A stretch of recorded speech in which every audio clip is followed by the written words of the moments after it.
South Africa's economy grew 1.2% in the second quarter compared with the previous 3 months as the country eased COVID-19 restrictions. The number was much higher than analyst forecasts of 0.7% growth. Year on year, Africa's most industrialized economy grew 19.3%, reflecting its recovery from a harsh lockdown imposed to contain the spread of the coronavirus.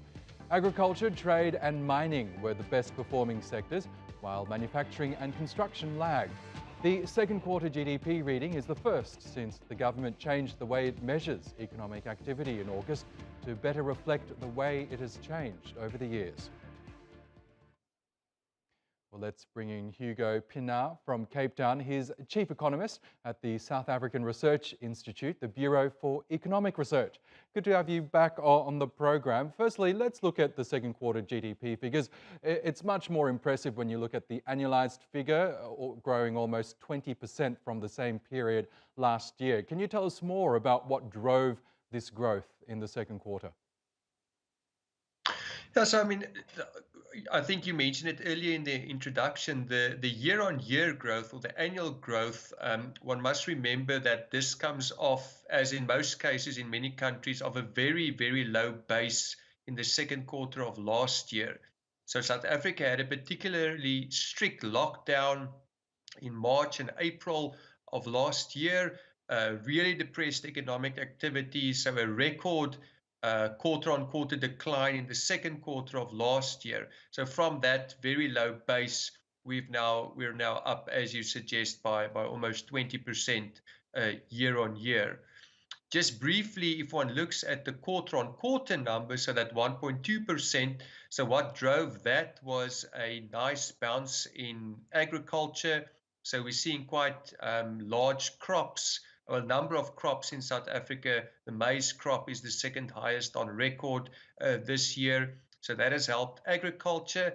And then quite surprisingly, the transport and communication sector did particularly well also in the second quarter.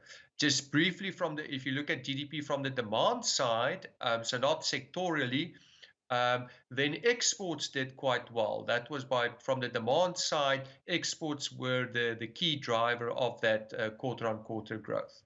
Can we look ahead now? Because we know in terms of economic growth in many parts of the world, it's now really contingent on the reopening of the economy and containing the spread of the coronavirus. And we know South Africa stumbled initially in terms of its vaccine rollout. How is that going now? And are you optimistic that the economy can continue to stay open as vaccination rates pick up pace? Yeah, I must say it was very disappointing early in the year. We really lagged the rest of the world, but it really is now picking up quite nicely.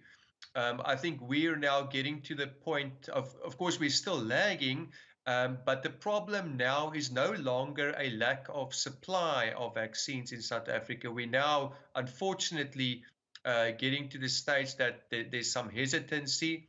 Although having said that, the daily numbers of vaccinations are now running above 200,000 per day. So that is very encouraging.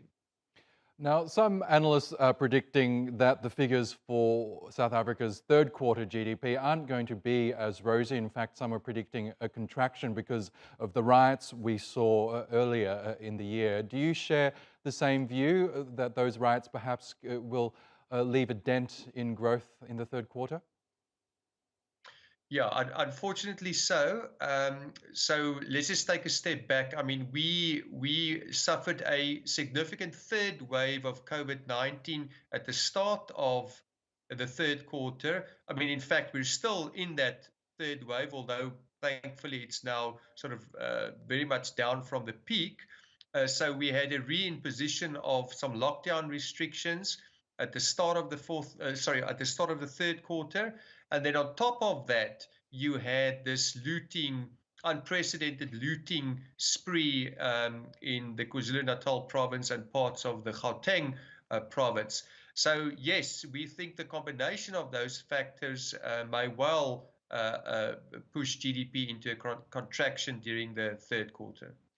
Okay, Hugo Pinaar from the South African Research Institute Bureau for Economic Research. We'll have to leave it there, but thanks as always for joining us.